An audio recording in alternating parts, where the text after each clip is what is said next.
नमस्कार दोस्तों, स्वागत है आप सभी का। तो हमने एक नया सेशन शुरू किया था जिसके अंदर हम प्रीवियस ईयर क्वेश्चंस को डिस्कस कर रहे थे जो कि आर्ट्स टेट में पूछे जा रहे थे। ठीक, तो आज उसका पार्ट 2 है। तो चलिए शुरू करते हैं। फिर पहला क्वेश्चन है हमारे पास, when was the first 5-year plan implemented in India?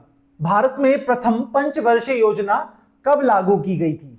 तो देखिए, सबसे पहले अगर हम बात करें तो पंचवर्षीय योजना जो है ये बनाता कौन है? तो इसके लिए एक प्लानिंग कमीशन बनाया गया था। ठीक, प्लानिंग कमीशन जो था भारत में, उसकी स्थापना की गई थी 1950 में। ठीक है, 1950 में। कब? तो अगर हम डेट की बात करें तो 15 मार्च 1950 को प्लानिंग कमीशन की स्थापना की थी, जिसके तहत पहली पंचवर्षीय योजना 51 में आई, 50 में आई, 52 में आई, या फिर इन द ईयर ऑफ 53। तो इसका सही आंसर होगा 1951। तो पहली पंचवर्षीय योजना 1951 से 1956 तक चली है।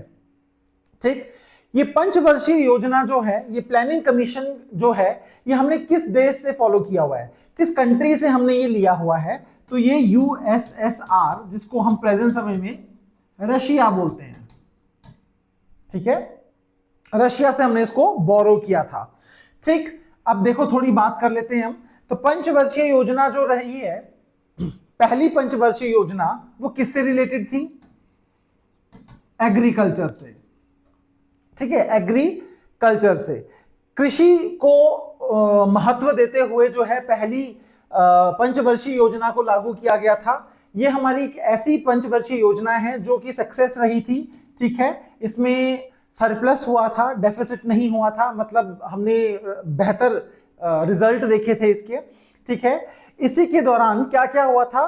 तो एक सिदरी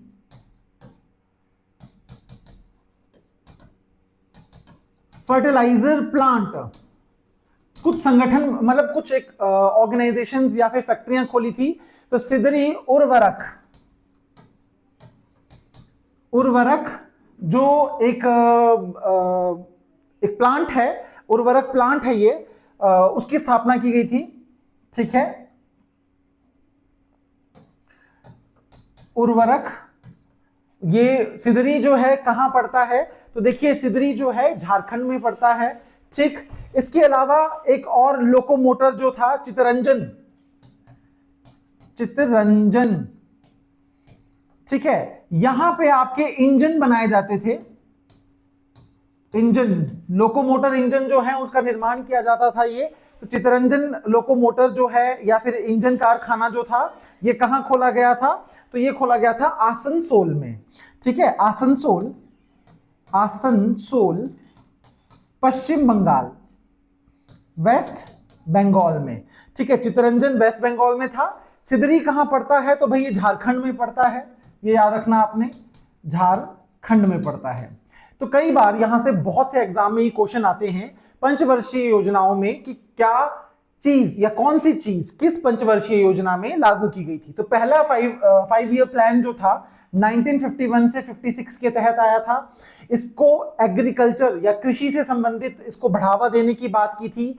ठीक है, फिर बोला कि इसमें सिदरी फर्टिलाइजर या उर्वरक जो है ये प्लांट खोला गया झारखंड के अंदर। चितरंजन इंजन कारखाना जो था ये आसनसोल पश्चिम बंगाल में खोला गया था। ठीक, अब देखिए, वेरी इंपॉर्टेंट क्वेश्चन जो पेपर में इसका बनता है वो है सेकेंड 5-year प्लान जो है, सेकेंड 5-year प्लान। दूसरा पंचवर्षीय योजना 1956 से लेकर 1961 तक आया है। ठीक है, इसके तहत बहुत से एग्जाम में क्वेश्चन आते हैं कि ये किस लिए था? तो ये इंडस्ट्रीज के लिए था। इंडस्ट्रियलाइजेशन करना जो भारत में उसका महत्व था। तो इसके तहत आयरन और स्टील प्लांट खोले गए थे। बहुत सारे भारत में आयरन और स्टील के उद्योग खोले गए थे। जैसे कि सबसे पहले अगर हम बात करें, राउरकेला स्टील प्लांट, ये उड़ीसा में है। ओडिशा में है। इसकी स्थापना 1959 में की गई थी। किसकी सहायता से की गई थी? जर्मनी की सहायता से। ये वेरी इंपॉर्टेंट क्वेश्चन है, ठीक है। जर्मनी की सहायता से राउरकेला, जो ओडिशा में एक स्टील प्लांट है, उसकी स्थापना की गई थी, ठीक है। किसके तहत हुई है? तो दूसरी पंचवर्षीय योजना के तहत हुई है। पहला हो गया हमारे पास, ठीक है। दूसरी, नेक्स्ट अगर हम बात करते हैं कौन से और उद्योग जो हैं वो खोले गए थे, तो जैसे कि भिलाई स्टील प्लांट। अब ये कहां है भाई? तो ये छत्तीसगढ़ में है, छत्तीसगढ़ में मिलेगा आपको। हालांकि इसकी स्थापना 1955 से शुरू कर दी गई थी, ठीक है, 55 से ही शुरू कर दी गई थी। और दूसरी पंचवर्षीय योजना जबकि 56 में आई है, पर ध्यान रखना है कि यह भी दूसरी उसके अंदर आता है, ठीक है, दूसरी पंचवर्षीय योजना के अंदर आता है। राउरकेला उड़ीसा में है, भिलाई छत्तीसगढ़ में है। और जो हमारा तीसरा है उसका नाम है दुर्गापुर स्टील प्लांट, जो कि आपके वेस्ट बंगाल में मिलेगा आपको, ठीक है, वेस्ट बंगाल में, ठीक। भिलाई किसके द्वारा बनाया गया? Very important question. ये बनाया है रशिया की सहायता से, रशिया की सहायता से बनाया गया था भिलाई। दुर्गापुर बनाया गया है ब्रिटेन की सहायता से, ब्रिटेन, यूके, ठीक है। तो ये क्वेश्चन बहुत ही रिपीटेड है, बहुत से एग्जाम में पूछे जाते हैं, ठीक है। तो जैसे कि दूसरी पंचवर्षीय योजना जो है वो क्यों बनाई गई? दूसरी पंचवर्षीय योजना में इंपॉर्टेंस दिया गया इंडस्ट्रियलाइजेशन को, ठीक है। पहला था एग्रीकल्चर से रिलेटेड, ठीक है। इसमें सबसे पहले राउरकेला बनाया गया 1959 में, दुर्गापुर भी 1959 में ही बना है, ठीक। भिलाई 1955 का था। भिलाई है छत्तीसगढ़ में, रशिया की सहायता से बना है। दुर्गापुर पश्चिम बंगाल में है, ये ब्रिटेन की सहायता से बनाया गया है। और राउरकेला जर्मनी की सहायता से बनाया गया है। ये तीनों बहुत बार पेपर में पूछे जाते हैं, ठीक है। आई होप आपको ये क्लियर हो गया होगा। चलिए, और क्या आता है? तो एक आता है गरीबी हटाओ, गरीबी हटाओ। ये कौन सी पंचवर्षीय योजना में बताया गया था? तो ये 5th 5 ईयर प्लान, पांचवी पंचवर्षीय योजना, बहुत इजी है ये। पांचवी पंचवर्षीय योजना में गरीबी हटाओ का नारा जो है वो लगाया गया था, वो याद रखना आपने। ये इंदिरा गांधी के टाइम का है, 1974 से लेकर 1979 के तक ये पंचवर्षीय योजना चली थी। इसमें गरीबी हटाओ का नारा शुरू किया गया था। एक ये क्वेश्चन आता है। एक चौथा याद रखना है, 4th जो पंचवर्षीय योजना है ना, जो कि आपके 1969 से लेकर 1974 तक चली है, ठीक है, 4th पंचवर्षीय योजना। इसी में ही ग्रीन रेवोल्यूशन, हरित क्रांति जो है वो चलाई गई थी, ठीक है। हरित क्रांति किस में चलाई गई भाई? तो 4th पंचवर्षीय योजना में हरित क्रांति जो है शुरू की थी। MS स्वामीनाथन इसके जनक बताए जाते हैं, ठीक है, और कृषि के लिए ये चला था। आई होप आपको ये क्लियर हो गया होगा। तो इसका सही आंसर क्या है? 1951। सेकंड क्वेश्चन आता है हमारे पास नेक्स्ट अब, कि in which year did a severe famine occur in India? भारत में किस वर्ष भयंकर अकाल जो है वो पड़ा था, ठीक। तो इसका सही आंसर होगा 1965 से लेकर 67 के बीच में, ठीक है। तो C would be the right answer, ठीक है। 65 से लेकर 67 के बीच में जो है भारत में भयंकर एक अकाल जो है पड़ा था, ठीक। नेक्स्ट क्वेश्चन है, और इसको कौन सा वाला फेमाइन बोलेंगे? तो पोस्ट ब्रिटेन वाला, मतलब अंग्रेजी शासन खत्म होने के बाद का, ठीक। चलिए जी, अगला है हमारे पास, in which area did green revolution take place? हरित क्रांति किस क्षेत्र में की जाती है या की गई है, शुरू की गई थी? तो जैसे मैंने बोला आपको कि ये चौथी पंचवर्षीय योजना जो 1969 से लेकर 74 तक रही है, इसमें ये शुरू की गई थी, ठीक। MS स्वामीनाथन, MS स्वामीनाथन जो थे, इसके फादर माने जाते हैं, father of green revolution in India, Bharat के अंदर। ठीक है, अब क्वेश्चन आपको पहले ही बोल चुका हूं, एग्रीकल्चर सेक्टर से रिलेटेड है ये, कृषि क्षेत्र से। अब एक क्वेश्चन और आता है यहां पे कि जो हरित क्रांति थी वो स्पेशली किस फसल के लिए थी? चावल के लिए, गेहूं के लिए, बहुत से अनाज थे, तो ये मोस्टली गेहूं के लिए थी ये। ठीक है, गेहूं के लिए रही है ये। ठीक, तो वीट ध्यान रखना है। ठीक, रिपीटेड क्वेश्चन है, बहुत बार पेपर में आया है। तो ये था ग्रीन रेवोल्यूशन। अब इस तरह के बहुत सारे रेवोल्यूशंस जो हैं वो आते हैं, जैसे कि अगर हम बात करें येलो, ठीक है, पीली क्रांति किससे संबंधित है? तो ये है भाई सीड ऑयल से। ठीक है, तिलहन जो है उनके तेल से, जैसे कि आपका कोई भी तेल हो गया जो कि बीजों से निकाला जाता है, सरसों का मान लीजिए या फिर आप सूरजमुखी का तेल मान लीजिए। ठीक, तो येलो हो गया। रेड रेवोल्यूशन की बात करें हम तो ये आता है आपका मीट और अनियन, प्याज और मीट से। ठीक है, जो नॉनवेज मीट होता है उससे और प्याज से। ठीक, आपकी ब्राउन कलर्स के हिसाब से रखी जाती है ये, तो ये है चमड़ा उद्योग। ठीक है, लेदर से रिलेटेड है ये। अच्छा, सिल्वर बोला जाए, रजत क्रांति कही जाए तो ये है एग, अंडों से रिलेटेड है। ब्लू जो है वो है फिश प्रोडक्शन। ठीक है, ब्लैक जो है पेट्रोलियम से रिलेटेड है ये। ठीक है, पेट्रोलियम से संबंधित है, ब्लैक रेवोल्यूशन पेट्रोलियम से है। ग्रे तो ये आते हैं फर्टिलाइजर्स, उर्वरक, फर्टिलाइजर से रिलेटेड है ग्रे। गोल्डन रेवोल्यूशन तो ये आती है शहद, हनी और हॉर्टिकल्चर, बागबानी और शहद से रिलेटेड गोल्डन जो है। ठीक, इसके अलावा हमारे पास एक रहती है पिंक रेवोल्यूशन हो गया, येलो हो गया, रेड हो गया, brown, silver, blue, black, grey, है ना, जितने कलर्स हैं उसमें है। व्हाइट आपको पता ही है, दूध से रिलेटेड है, मिल्क से।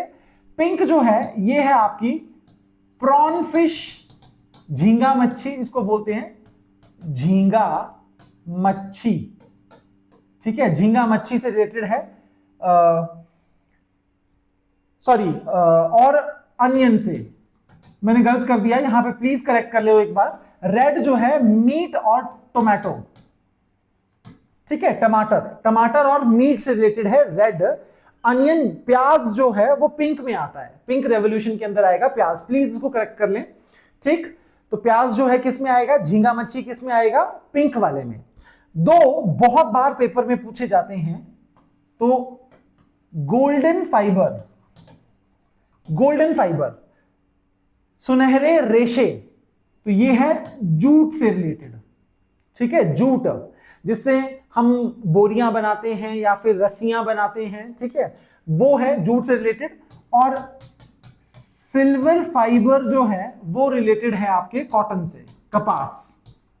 ठीक है, कॉटन कपास से संबंधित है। ये फाइबर के अलग आते हैं। सिल्वर अगर अकेला आए तो आपको पता है अंडों से है, गोल्डन आए तो शहद और बागबानी से है। ठीक है, लेकिन जब फाइबर की बात आती है, रेशे की बात आती है, तो जूट और कॉटन भी उसमें जुड़ जाएंगे। ठीक, तो हरित क्रांति जो है वो एग्रीकल्चर सेक्टर से संबंधित है। चलिए नेक्स्ट क्वेश्चन है हमारे पास, who was the father of Indian foreign policy? भारतीय विदेश नीति के जनक किसको कहा जाता है? जवाहरलाल नेहरू को बोलते हैं, गांधी को बोलते हैं, महात्मा गांधी, इंदिरा गांधी और अटल बिहारी वाजपेयी। सही आंसर होगा इसका जवाहरलाल नेहरू को। ठीक है, जवाहरलाल नेहरू को क्या मानते हैं?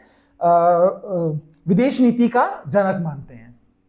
नेक्स्ट क्वेश्चन है हमारे पास, where was the first non aligned conference held? ठीक है ना, गुट निरपेक्ष सम्मेलन कहां हुआ था? सबसे पहले तो हम देखेंगे कि इसकी स्थापना कब हुई थी। तो भाई 1 सितंबर 1961 को इसकी स्थापना की थी। बहुत से एग्जाम में क्वेश्चन आता है कि खासकर टैट की बात कर रहा हूं मैं, तो क्योंकि टैट में तो रिपीटेड क्वेश्चन है, सारे क्वेश्चंस रिपीटेड होते हैं, बहुत बार वो रिपीट करते हैं, ठीक। तो ये क्वेश्चन नाम, इसको क्या बोलते हैं, नाम, शॉर्ट में नाम बोला जाता है इसको। तो ये जो एक ऑर्गेनाइजेशन है, मूवमेंट, नॉन अलाइंड मूवमेंट बोला जाता है इसको। तो इसकी पहली कॉन्फ्रेंस कब हुई थी? 61 में, जब ये शुरू किया गया था। इसमें प्रेजेंट समय अगर हम बात करें, 121 कंट्रीज हैं, ठीक है, कंट्रीज हैं, ठीक। अब जैसे नेटो है, नॉर्थ अटलांटिक ट्रीटी ऑर्गेनाइजेशन, उसी की तरह ही इसका भी निर्माण किया गया था। तो इसमें कौन कौन लोग निर्माण करने वाले हैं, जिनका नाम आपको सबसे ज्यादा क्वेश्चन में देखने को मिलेगा? तो जैसे कि हमारे पास एक नाम आता है टीटो, मार्शल टीटो, ठीक है। एक जवाहरलाल नेहरू, मार्शल टीटो, और एक आते हैं नासिर। ये तीन नाम आपको मुख्य तौर पे बड़े याद रखने हैं, ठीक है। जो युगोस्लाविया है उसकी जगह बेलग्रेड में इसकी स्थापना की गई थी, ठीक है। तो पहली बैठक भी कहां हुई थी? बेलग्रेड में। युगोस्लाविया जो है उसके प्रेसिडेंट थे टीटो, ठीक है ना, इनका नाम था जोसेफ ब्रोन्स टीटो, ठीक है। जवाहरलाल नेहरू भारत से रिप्रेजेंट कर रहे थे, और नासिर जो हैं ये इजिप्ट के प्रेसिडेंट हुआ करते थे उस समय, 1961 में इजिप्ट के। इन तीनों का नाम हमें स्पेसिफिकली याद रखना है, एक टीटो रख लीजिए याद, एक नेहरू रख लीजिए याद, और एक नासिर नाम आपको याद रखना है, ठीक है। तो बेलग्रेड में इसकी पहली बैठक जो है देखने को मिली थी, ठीक। अब करंट अफेयर की बात आ जाते हैं, तो इसका हेडक्वार्टर कहां है? तो इसका हेडक्वार्टर नहीं है, लेकिन चेयरपर्सन किस कंट्री को दिया जाता है, ठीक है। मतलब एक पर्टिकुलर कंट्री को, 121 कंट्री में से एक कंट्री को चेयरपर्सन दिया जाता है, ठीक। तो देखिए 2024 से लेकर 2027 तक ये कंट्री की जितनी भी बैठकें हैं, अध्यक्षता है, वो कौन करेगा? तो वो करेगा युगांडा, ठीक है। अफ्रीका में जो कंट्री है युगांडा, वो इसको कर रही है अभी, ठीक। तो ये याद रखना, ये करंट अफेयर से रिलेटेड है आपका, ठीक। 2024 से 2027 तक युगांडा जो है इसको चेयरपर्सन कर रही, इसका मतलब चेयर कर रही है इसे, ठीक है। क्लियर है? नाम बहुत ही रिपीटेड क्वेश्चन है, एचपी टैट में ये बहुत बार क्वेश्चन आता है। तो पहली बैठक बेलग्रेड में, स्थापना 1961 में, किसके द्वारा? टीटो, नेहरू, नासिर, मुख्य तीन ये नाम आते हैं। 121 कंट्रीज प्रेजेंट समय में इसके सदस्य हैं, ठीक है। और चेयर जो कर रहा है आजकल 24 से लेकर 27 तक, वो है युगांडा। आई होप आपको ये क्लियर हो गया होगा, ठीक। चलिए जी, नेक्स्ट क्वेश्चन है हमारे पास, तो बेलग्रेड, ठीक है। When was the Shimla agreement signed? Shimla समझौते पर कब हस्ताक्षर किए गए थे? तो देखिए, ये इंडो पाक वॉर जो हुई थी 1971 में, जिसकी वजह से कौन बना? बांग्लादेश, वो बनाया गया था। तो ये 2 जुलाई 1972 को, 71 में वॉर हुई थी, ये नवंबर दिसंबर की ही बात है, लास्ट ईयर में, ठीक है। और तो 72 में जाके जो है ये फिर बैठक हुई है, शिमला में हुई है। शिमला में ये बैठक कहां हुई है? शिमला के बांसकोट बिल्डिंग के अंदर, ठीक है। ये क्वेश्चन बहुत बार ऐसे पूछ लिए जाते हैं, हिमाचल प्रदेश के बांसकोट में ये हुई है, जिसको अब आजकल हम राजभवन भी बोलते हैं, राजभवन कहा जाता है, ठीक। तो बांसकोट या फिर राजभवन, यहां पर ये हुई थी इंडो पाकिस्तान वॉर के बाद। क्लियर? चलिए जी, नेक्स्ट क्वेश्चन है हमारे पास, which amendment was made in the constitution to prevent defection in India? ये बात हो रही है एंटी डिफेक्शन लॉ, ठीक है, एंटी डिफेक्शन लॉ, दल बदल विरोधी कानून। दल बदल विरोधी कानून क्या था ये? देखिए, जब एक पार्टी से दूसरे पार्टी में नेता बार बार अपना जो है वो बदल रहे थे, कभी वो बीजेपी में, कभी वो कांग्रेस में, कभी वो किसी और पार्टी में, ठीक है। इस चीज पे कंट्रोल रखने के लिए गवर्नमेंट ने क्या डिसाइड किया कि हम एक एंटी डिफेक्शन लॉ, एक ऐसा कानून बनाएंगे जिसमें रूल्स एंड रेगुलेशन को फॉलो करके ही एक पार्टी से दूसरी पार्टी में शिफ्ट किया जा सकता है, ठीक है, नहीं तो डिस्क्वालीफाई किया जा सकता है मेंबरशिप, ठीक है, मेंबरशिप जो है डिस्क्वालीफाई जो है वो की जा सकती है। क्लियर है भाई? तो ये कब हुआ था? 52 संविधान संशोधन 1985 में। अब मैं एक बड़े क्वेश्चन की बात करूं जो कि आई थिंक सेक्रेटरीट में आया था, उसमें यह क्वेश्चन था कि एंटी डिफेक्शन लॉ के तहत मतलब सबसे पहला किस राज्य में लगाया गया था? तो ध्यान रखना है ये पश्चिम बंगाल में, वेस्ट बंगाल में लगाया गया था सबसे पहला एंटी डिफेक्शन लॉ। क्लियर? तो 52nd कॉन्स्टिट्यूशन अमेंडमेंट 1985, और ये जो है हमारा 10वीं अनुसूची है, ठीक है, 10th शेड्यूल है ये, ठीक, 10th शेड्यूल में इसके बारे में बताया जाता है। नेक्स्ट क्वेश्चन हमारे पास, when was the 42nd constitution amendment passed? 42 संविधान संशोधन कब पारित किया गया था? वेरी इंपॉर्टेंट, 42 संविधान संशोधन, इससे क्वेश्चंस बहुत सारे आते हैं, ठीक है। इसका सही आंसर होगा 1976।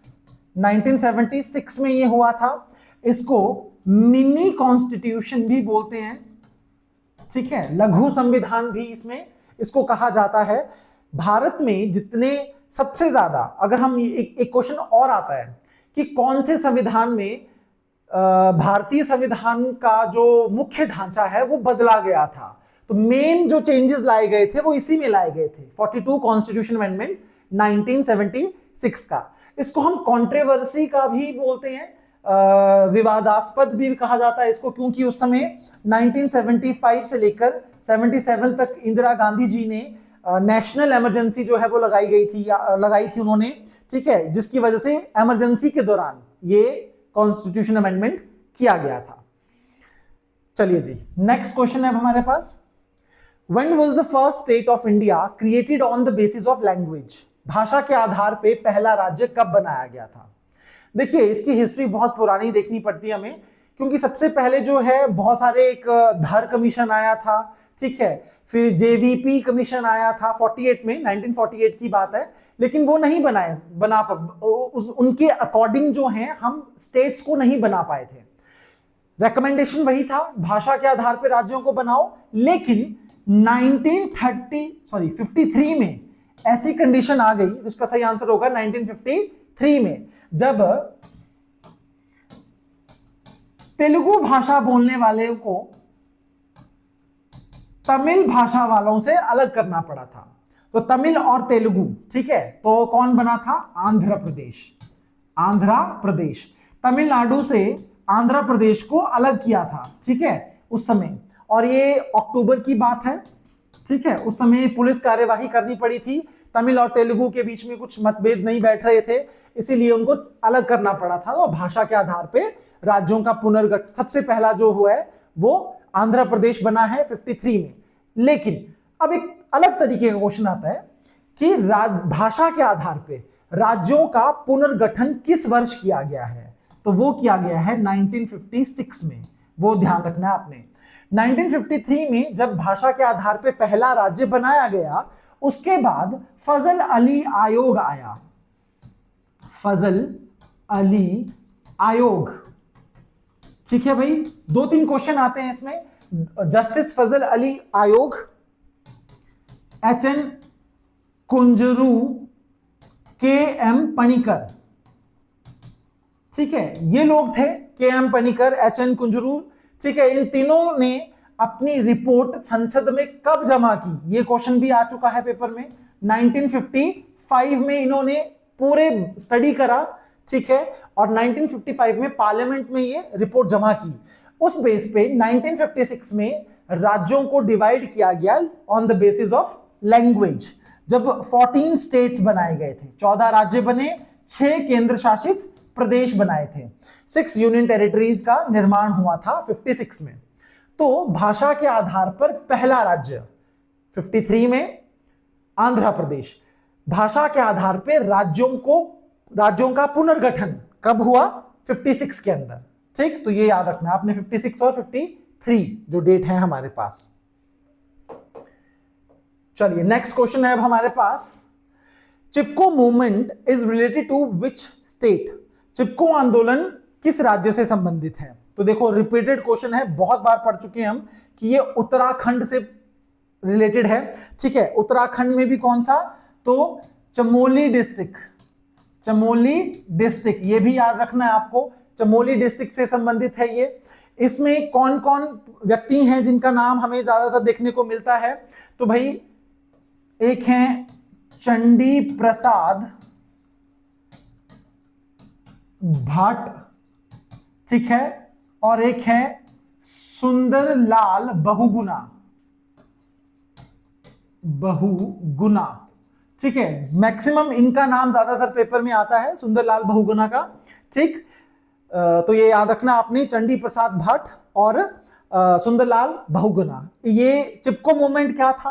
क्योंकि वहां पे पेड़ों की कटाई की जा रही थी हिमालयन रीजन के अंदर, तो वहां के गांव के लोगों ने, चमोली डिस्ट्रिक्ट के लोगों ने वो इन पेड़ों से चिपक गए थे। ठीक है, फिर उनको काटने नहीं दिया था। क्लियर? इसी को ही चिपको आंदोलन कहा जाता है। ये उत्तराखंड में हुआ था, चमोली डिस्ट्रिक्ट में। चंडी प्रसाद भट्ट और सुंदरलाल बहुगुणा मेन जो लोग हैं वो आते हैं इसके अंदर। चलिए फिर नेक्स्ट क्वेश्चन है, in which year was the act relating to protection of women and domestic violence passed? Very important. ठीक है, महिलाओं के संरक्षण से संबंधित यह अधिनियम कब पारित किया गया था, जो घरेलू हिंसा को शो करता था? रिपीटेड क्वेश्चन बहुत बार आता है, 2005 में। ठीक है, 2005 में इसको पारित किया गया था। अब देखिए गाइस, 2005 में बहुत सारे एक्ट जो हैं वो पास किए गए थे। तो एक तो हो गया ये वाला act, women protection act domestic violence से। दूसरा हो गया हमारे पास RTI, right to information act, ये भी 2005 में। ठीक है, नेशनल डिजास्टर मैनेजमेंट एक्ट 2005, ये भी 2005 का ही है। ये एक्ट भी आपको याद रखना है, RTI आपको याद रखना है, विमेन प्रोटेक्शन याद रखनी है, दोनों ही, ये तीनों ही 2005 में आए हैं। और एक और है Indian succession amendment act, amendment act, ये भी 2005 में आया था।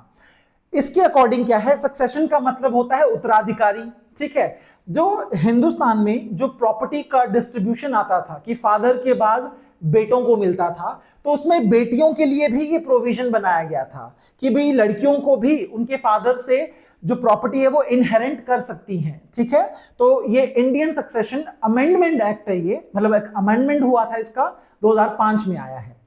2005 के, एक बार मैं फिर से रिपीट कर रहा हूं, women's protection from domestic violence, ठीक है, right to information act 2005, national disaster management act 2005 में आया है, इंडियन सक्सेशन अमेंडमेंट एक्ट 2005 में आया है।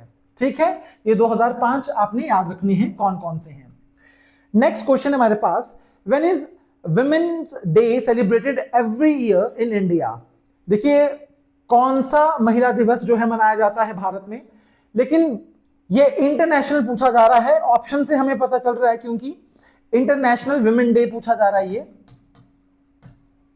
ठीक, इंटरनेशनल वुमेन डे, तो इंटरनेशनल वुमेन डे 8 मार्च को मनाते हैं, लेकिन हम नेशनल की बात करें, नेशनल वुमेन डे, तो वो बनाते हैं हम 13 फरवरी को।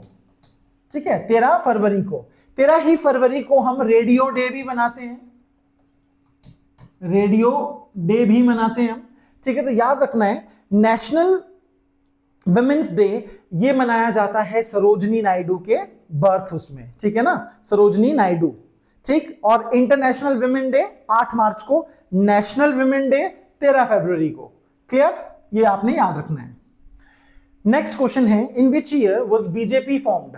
बीजेपी की स्थापना किस वर्ष की गई थी? ठीक है भाई, तो इसकी स्थापना हुई थी 6 अप्रैल 1980।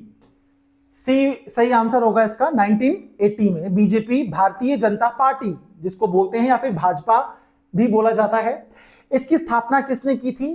तो अटल बिहारी वाजपेयी जी, जो कि हमारे प्राइम मिनिस्टर भी रह चुके हैं, बहुत फेमस। ठीक है, अटल बिहारी वाजपेयी लाल कृष्ण आडवाणी,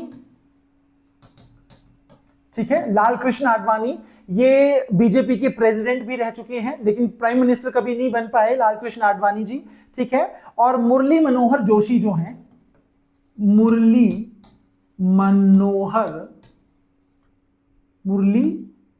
मनोहर जोशी, ठीक है, ये फाउंडर बताए जाते हैं या माने जाते हैं। अटल बिहारी वाजपेयी जी, लाल कृष्ण आडवाणी जी और मुरली मनोहर जोशी जी, ठीक है। तो ये याद रखना आपने, बीजेपी, ठीक। प्रेजेंट समय में अगर हम बात करें तो बीजेपी के प्रेसिडेंट कौन है? प्रेसिडेंट कौन है आजकल? बीजेपी के प्रेसिडेंट कौन है? तो जेपी नड्डा हैं, जेपी नड्डा, ठीक है। जेपी नड्डा जो है प्रेजेंट समय में इसके प्रेसिडेंट जो है। Clear? Next question, where did the politics of Aaya Ram गया राम स्टार्टेड? ठीक है, आया राम गया राम की राजनीति कहां पे हुई थी? देखो, सबसे वेरी इंपॉर्टेंट, ये आया राम गया राम मतलब एक पार्टी से आया दूसरी पार्टी में गया, तो यही एंटी डिफेक्शन लॉ को बनाने का एक कारण भी बना है, ठीक है। तो आया राम गया राम जो था, इसमें एक कौन था? ये, इसका नाम है गया लाल। ये एक राज्य की विधानसभा का एक सदस्य था, ठीक है। तो ये कहां के थे? ये थे हरियाणा के, ये याद रखना है। ये आया राम गया राम, यही गया राम है, यही आया राम है। इनका नाम था गया लाल, जो कि तकरीबन बात कब की है? तो 1967 के आसपास की बात है, जब वो एक महीने में या 3-4 हफ्तों में बहुत सारी पार्टियों को बदल चुके थे, ठीक है। जिस वजह से ये चला आया राम गया राम का। हरियाणा में रिपीटेड क्वेश्चन है, याद रखिए, आया राम गया राम हरियाणा में, गया लाल इनका नाम था। 1967 में ये घटनाएं घटी थी, तो इसी वजह से ये फेमस हुआ था। चलिए जी, नेक्स्ट क्वेश्चन है हमारे पास, when did Godhra incident take place? Godhra कांड जो है कब हुआ था? देखिए, गोधरा कांड गुजरात के अंदर ट्रेन में आग लगाई गई थी, इसके ऊपर मूवी भी बनी है, ठीक है, जिसमें 59 हिंदू पिलग्रिम्स, ठीक है, जो कि आई थिंक अयोध्या से या फिर वाराणसी, मतलब कहीं हरिद्वार से आए थे वापस, हाँ जी, हरिद्वार से वापस आ रहे थे, ठीक है। इनको जलाया गया था, ठीक है। गुजरात में हुआ था ये, और ये हुआ था 2002 में, ठीक है। 2002 में जो है ये गोधरा कांड जो है ये देखने को आपको मिलेगा। कब? तो ये थे आपके 27 फरवरी, ठीक है, 27 फरवरी को ये हुआ था, ठीक, 2002 में। चलिए जी, गुजरात में हुआ था, ठीक। Next question, in which year was NATO established? NATO, North Atlantic Treaty Organization, ठीक है, North Atlantic Treaty Organization. Clear? तो इसकी स्थापना हुई थी 1949 में। अगेन ये एक ऐसी कंट्री है, इसमें प्रेजेंट समय में अगर हम बात करें 32 देश हैं, ठीक है। ध्यान रखें, 32 में से 30 जो हैं वो यूरोपियन हैं, मतलब यूरोप के हैं, और 2 जो हैं वो है यूएसए और कनाडा, ठीक है। यूएसए और कनाडा भी इसका भाग है। अब इसी नेटो की वजह से रशिया ने जो है यूक्रेन में वॉर की थी, है ना, क्योंकि नेटो का एक ऐसा रूल है या फंडा है जिसमें अगर नेटो के 32 कंट्रियों में से किसी एक देश पे भी किसी ने आक्रमण कर लिया, हमला कर लिया, तो मतलब पूरा नेटो इकट्ठा होकर फिर उसके साथ लड़ाई में उतर आएगा। क्लियर है? ठीक। तो रशिया वही नहीं चाहता था कि नेटो वहां पर आए। क्लियर है? तो ये याद रखना आपने कि नेटो एक ऐसी कंट्री है जिसके सदस्यों पे अगर कोई हमला करता है वो सब मिलके उसी कंट्री पे हमला करना शुरू कर देंगे। एक ऐसी ट्रीटी इनकी हुई है, ये है नॉर्थ अटलांटिक ट्रीटी ऑर्गेनाइजेशन। ठीक है, ये कब बना था? तो 1949 में, एग्जैक्ट डेट बात करें हम 4 अप्रैल, ठीक है, डेट नहीं ईयर पूछा जाता है वैसे, पर 4 अप्रैल 1949 को इसकी स्थापना हुई थी। ठीक है, 32 इसके सदस्य हैं प्रेजेंट समय में, 30 यूरोपियन हैं और 2 नॉर्थ अमेरिकन हैं, मतलब यूएसए और कनाडा। ठीक, इसका हेडक्वार्टर है ब्रुसेल्स में, ब्रुसेल्स जो कि बेल्जियम की राजधानी है, बेल्जियम। ठीक है, बेल्जियम की राजधानी है। क्लियर? आई होप आपको ये क्लियर हो गया होगा। और इसके अलावा इसके सेक्रेटरी जनरल कौन है आजकल? तो प्रेजेंट समय में इसके सेक्रेटरी हैं मार्क रूट। ठीक है, रथ या रूट बोलते हैं, मार्क रूट जो है इसके सेक्रेटरी जनरल हैं प्रेजेंट समय में। चलिए जी, नेक्स्ट क्वेश्चन है हमारे पास, between which two country did the cold war take place? ठीक है, शीत युद्ध या कोल्ड वॉर किन दो देशों के बीच में हुआ था? देखिए, कोल्ड वॉर का मतलब होता है छुप कर की गया युद्ध, मतलब उसमें ओपनली वॉर नहीं होती है, ऑफिशियल तौर पे भी वॉर डिक्लेयर नहीं होती है, पर मन मुटाव, मन में या फिर अंदर अंदर से जो है वो छोटी मोटी लड़ाइयां चली रहती हैं। तो ये 1945 के बाद, है ना, दूसरा विश्व युद्ध के बाद जो है ये काफी सालों तक रही है। किसके बीच में? यूएसए और रशिया के बीच में, यूएसए और सोवियत यूनियन जो संघ है, यूएसएसआर जिसको कहा जाता है, इन दो देशों के बीच में जो है ये रही है। क्लियर? अगला क्वेश्चन हमारे पास, when did the Soviet Union disintegrate? Soviet संघ जो है उसका विघटन कब हुआ, कब टूटा गया? देखिए, ये फिर खत्म हो गया। ठीक है, कब खत्म हुआ ये? 1991 में। डिक्लेरेशन 1990 में कर दिया गया था, पर इसको बिल्कुल तोड़ा गया 1991 में, जब आपके बहुत सारी कंट्रीज रशिया से फिर निकल रहे थे। ठीक है ना, तो ये याद रखना आपने। अच्छा, अब ये कोल्ड वॉर किस किस उस पे थी? तो देखिए, कौन पहले न्यूक्लियर पावर बनेगा? तो यूएसए और रशिया के बीच में ये रहा था। कौन पहले चांद पर पहुंचेगा या अंतरिक्ष में जो है जैसे नासा है उसके बीच में ये युद्ध रहा। अंदर ही अंदर कुछ मन मुटाव जो थे इनके चले रहते थे। ठीक, कौन ज्यादा डेवलप होगा इस युद्ध में? ठीक है, तो 1991 में सोवियत यूनियन जो है वो तोड़ दिया गया था। चलिए जी, नेक्स्ट क्वेश्चन है हमारे पास, in which year did the communist revolution take place in Russia? रूस की साम्यवादी क्रांति कब हुई थी? सिंपल सी बात है, रशियन रेवोल्यूशन, रशिया की क्रांति जो है कब हुई है? ठीक है, रेवोल्यूशन जो है ये कब हुआ था? तो ये हुआ था 1917 में। ठीक है, 1917 में रूस की क्रांति जो हुई थी। इसी के साथ एक और फ्रेंच रेवोल्यूशन भी पेपर में बहुत बार आता है। फ्रांस की क्रांति कब हुई है? तो फ्रांस की क्रांति हुई थी 1789 से लेकर 1799 तक। ये आपको दो तीन याद रखने हैं। रशिया की कब हुई है? 1917 में। भारत की कब हुई है? 1857 में। ठीक, इस तरह से जो डेट्स हैं वो याद रखनी है। रशिया की पेपर में बहुत बार आती है, फ्रांस की बहुत बार आती है, तो ये भी आपने याद रखनी है। फ्रेंच रेवोल्यूशन 1789 से लेकर 1799 तक, पूरे 10 साल तक रही है।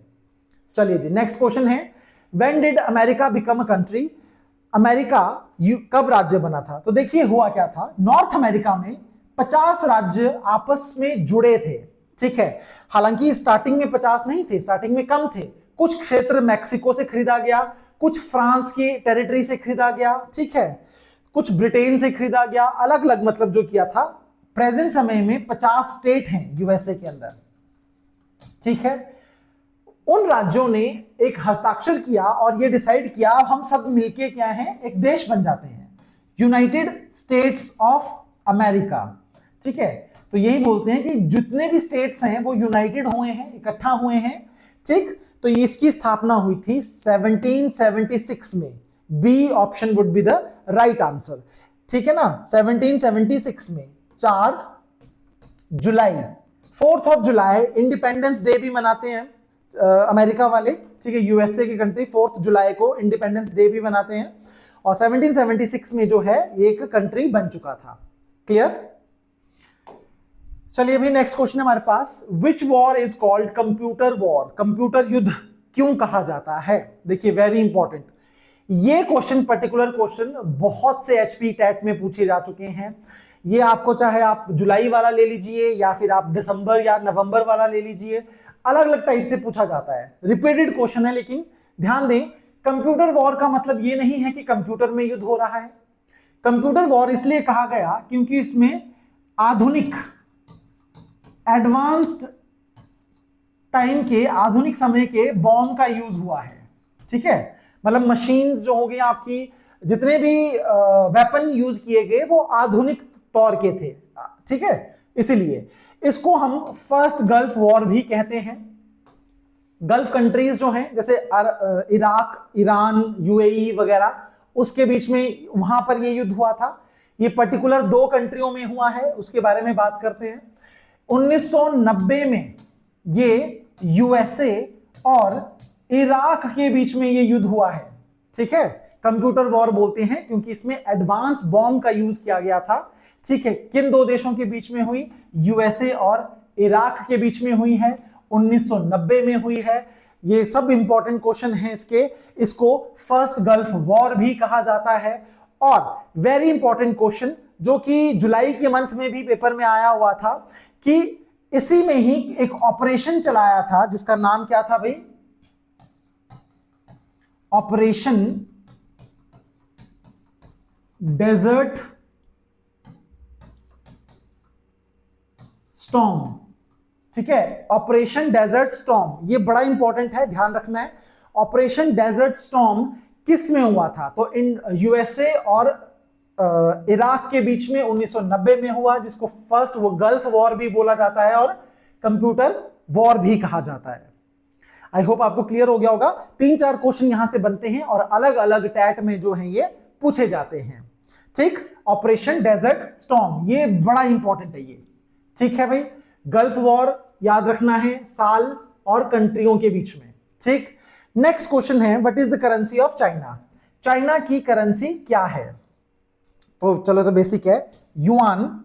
युआन जो है चाइना की करेंसी है, हालांकि इसको हम रिन मिन बी बोलते हैं, वैसे चाइना के वहां के लोग रिन मिन बी, इसका नाम है युआन, ठीक है।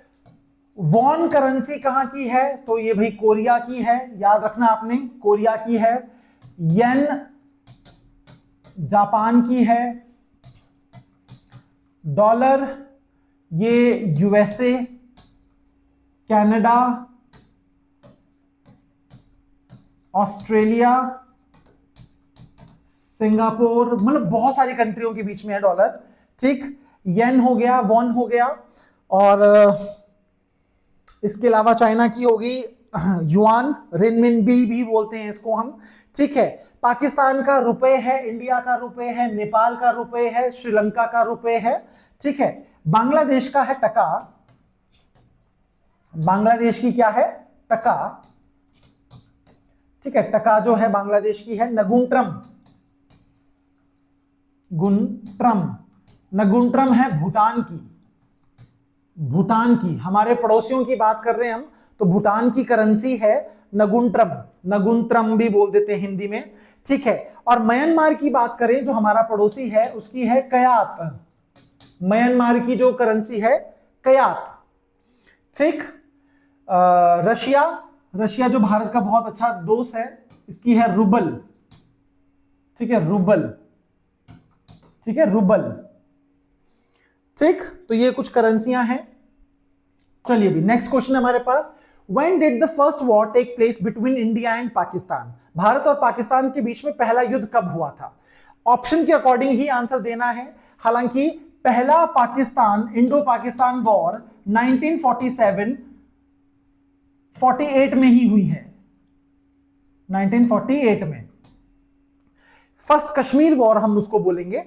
यहां पे जो बात हो रही है ये है आपकी second Kashmir war, Kashmir war, ठीक है। ये दूसरी है एक्चुअल में, पर क्वेश्चन पूछ रहा है पहली, ठीक। पहला युद्ध तो वैसे 47-48 उसी समय में हो चुका था जब हम डिवीजन के उसमें थे, ठीक है। हालांकि ये सेकंड वॉर है कश्मीर से रिलेटेड, लेकिन यहां पर क्वेश्चन के अकॉर्डिंग, मैंने जैसे आप बोला कि आपको क्वेश्चन के अकॉर्डिंग आंसर्स देने पड़ेंगे, ठीक है। तो क्वेश्चन के अकॉर्डिंग क्या रहेगा? 65 में, 1965 में दूसरा कश्मीर युद्ध जो था भारत और इसके बीच में हुआ था, 1965। ये आपको डेट याद रखनी है, ठीक। वॉर की बात करें हम, ये हुई थी भारत और पाकिस्तान के बीच में, ठीक है। 1961-62 में इंडो चाइना वॉर हुई थी। इंडो चाइना, भारत और चाइना का युद्ध हुआ था 61-62 के टाइम में। देखो 65 में फिर पाकिस्तान के साथ कश्मीर का मुद्दा हो गया। 1971 में अगेन इंडो पाक वॉर, बांग्लादेश बना था। फिर 1999 में अगेन कारगिल का युद्ध हो गया। ठीक है, तो इस तरह से जो है ये युद्ध आपको थोड़े बहुत याद रखने हैं। चलिए अभी अगला क्वेश्चन है हमारे पास, Where is the International Court of Justice located? अंतरराष्ट्रीय न्यायालय कहां है? ठीक है, अंतरराष्ट्रीय न्यायालय का हेडक्वार्टर कहां है? सबसे पहली बात, ये यूनाइटेड नेशन का ही एक भाग है। ठीक है, यूनाइटेड नेशन, संयुक्त राष्ट्र संघ जो है, यूएनओ पूरा नाम इसका, उन्हीं का ही भाग है। इसको CJI बोलते हैं हम शॉर्ट में। इसकी स्थापना भी 1945 में। देखिए ये क्वेश्चन मैं ऐसा नहीं बोल रहा कि सिर्फ आर्ट्स के उसमें आएगा, ये वाले क्वेश्चंस जो जीके के सेक्शन में आपके मेडिकल, नॉन मेडिकल किसी भी पेपर में आ जाते हैं ये। ठीक है, तो जैसे कि इसी साल का अगर हम अभी बोलें जो 2025 में हुआ, उसमें ये क्वेश्चन आया है कि CJI जो है इसकी स्थापना कब हुई थी, तो 1945 में हुई थी। ठीक है, तो चलिए अभी यूनाइटेड नेशन ऑर्गेनाइजेशन, ठीक, इसी का एक भाग है ये। इसका हेडक्वार्टर है नीदरलैंड के एक शहर द हेग में, द हेग में। ठीक है, इसी में ही, द हेग में ही ICC का भी हेडक्वार्टर है, इंटरनेशनल क्रिमिनल कोर्ट।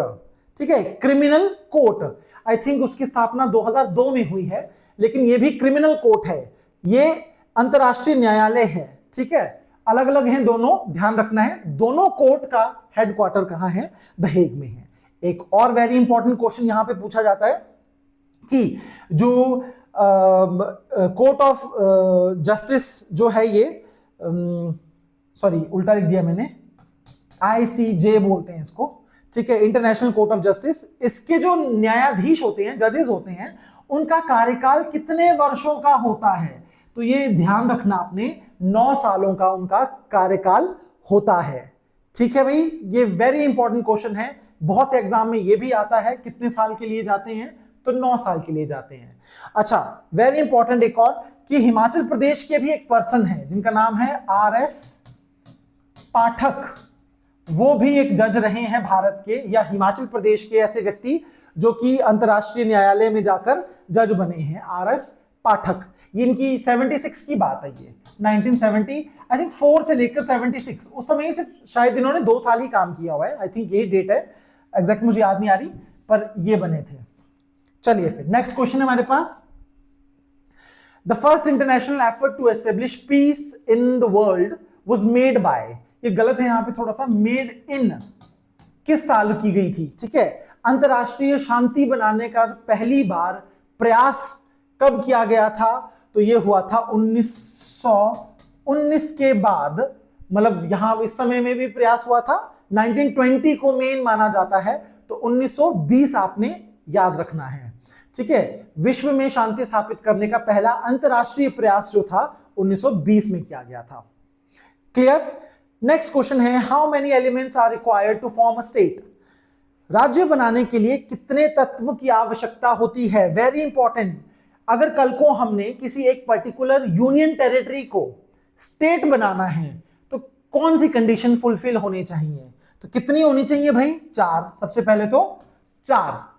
अब ये 4 कौन कौन सी हैं? तो पहली आती हैं पॉपुलेशन, जनसंख्या। दूसरा आता है टेरिटरी या फिर एरिया, ठीक है, क्षेत्रफल, एरिया। तीसरा आता है गवर्नमेंट, ठीक है, सरकार वहां पे होनी चाहिए। ये 3 मेन है। और तीसरी है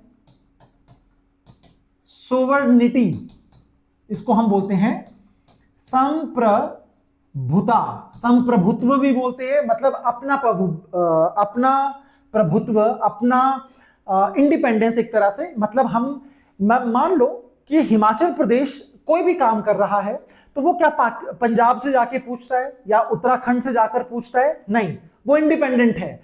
ठीक है, वो बाकी राज्यों से या फिर सेंट्रल गवर्नमेंट से कोई भी चीज लागू करनी है वो पूछता नहीं है, मतलब यूजुअली। तो वो सोवरेनिटी भी होनी चाहिए, संप्रभुता, एक इंडिपेंडेंस भी होनी चाहिए। तो ये 4 चीजें हैं जो राज्य को बनाने के लिए इंपॉर्टेंट होती हैं। पॉपुलेशन, जनसंख्या होनी चाहिए, एरिया होना चाहिए, टेरिटरी होनी चाहिए, वहां पे गवर्नमेंट होनी चाहिए और वो संप्रभुत्व होनी चाहिए। क्लियर? ये याद रखना आपने, ये 4 चीजें। नेक्स्ट क्वेश्चन है हमारे पास, how many type of citizenship are there? नागरिकता कितने प्रकार की होती है? देखो, भारत में नागरिकता को प्राप्त करने के तरीके हैं 5। ठीक है, 5 तरीके से प्राप्त की जा सकती है, एक्वायर की जा सकती है सिटीजनशिप। लेकिन टाइप पूछा गया है तो 2 टाइप की, किसी भी देश में 2 टाइप की ही नागरिकता होती है, सिटीजनशिप होती है। कौन सी? एक होती है प्राकृतिक, ठीक है, प्राकृतिक, नेचुरल, ठीक है, और एक होती है स्वाभाविक। स्वाभाविक, दोनों को ही हम नेचुरल बोलते हैं। नेचुरल, इंग्लिश में दोनों ही नेचुरल ही बोला जाता है, प्रोनाउंस की जाती है। प्राकृतिक क्या है भाई? जो बर्थ से हो जाती है, ठीक है, वो नागरिकता जो बाय बर्थ हो जाती है, प्राकृतिक रूप से हो जाती है। स्वाभाविक का मतलब है जो किसी प्रोसेस के द्वारा एक्वायर की जाती है।